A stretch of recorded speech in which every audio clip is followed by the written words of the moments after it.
Hello and welcome to today's lesson about pan balance problems. First, let's talk about the words and terms you will need to know and understand for today's lesson. Pan balance. This is a device that is used to weigh objects or to compare their weights.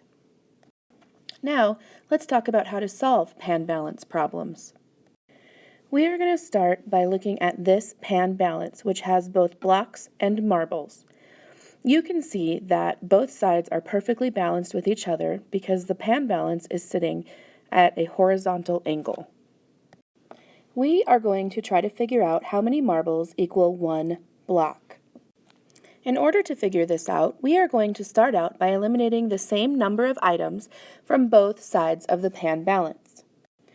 First, because there is only one block over here on the right side, I am going to start out by eliminating one block from both sides.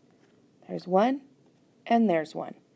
Now I'm left with 1, 2, 3 blocks on the left side, none on the right side, and a number of marbles that I can also eliminate.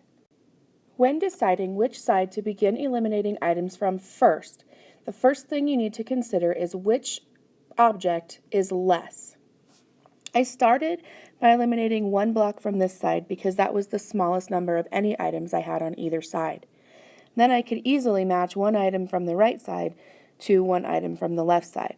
The next item I'm going to eliminate are these marbles from the left side.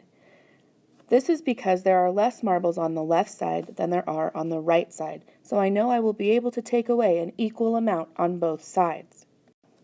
If I take off 1, 2, 3, 4, 5 marbles on the left side, I have to come over to the right side and also take off 5 marbles. 1, 2, 3, 4, 5. Now I am done eliminating things from both sides of this pan balance. My next step is to use my knowledge of divisibility and multiples to figure out how many marbles one block is worth. You will notice that I have 3 blocks left on this side and 9 marbles left on this side. The question to ask yourself is, does 9 go into 3 evenly, or does 3 go into 9 evenly? You should know that 9 divided by 3 is a possibility without having to split blocks or marbles, and it'll come out as a nice whole number. So, I am going to take 9 and divide it by 3, and that's going to give me 3. So this means that for each one of these 3 blocks, it's worth 3 marbles.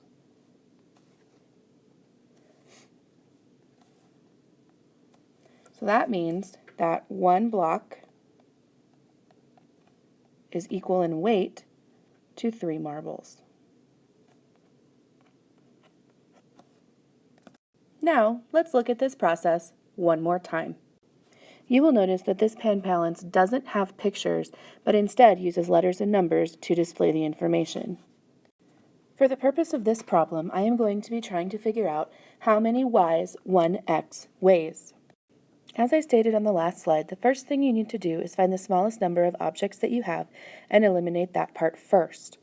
4x is the smallest number of any one of these letters that I have, so I am going to start by eliminating that from the pan balances. I am going to take 4x from each side, so in this case that eliminates all of the x's from the left side. Then I'm going to come over to the right side and eliminate 4x's from 6x, which is going to leave me with 2x. This is because 6 minus 4 equals 2. Next, I have to look at my y's. Because there are no more x's I can eliminate over here on the left side, I have to look at 7y as my next smallest number. If I eliminate 7y from this side, I am also going to eliminate 7y from this side, which will leave me with 8y. This is because 15 minus 7 is 8. Now I have to use my knowledge of divisibility rules and multiples to figure out how 8 and 2 are related. I know that 2 goes into 8 4 times.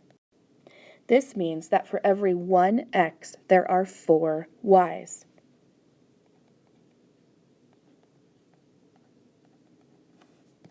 This is the solution to this pan balance problem. Here is your practice problem for the day. Solve this pan balance problem. I want you to figure out how many squares equal one circle. Good luck.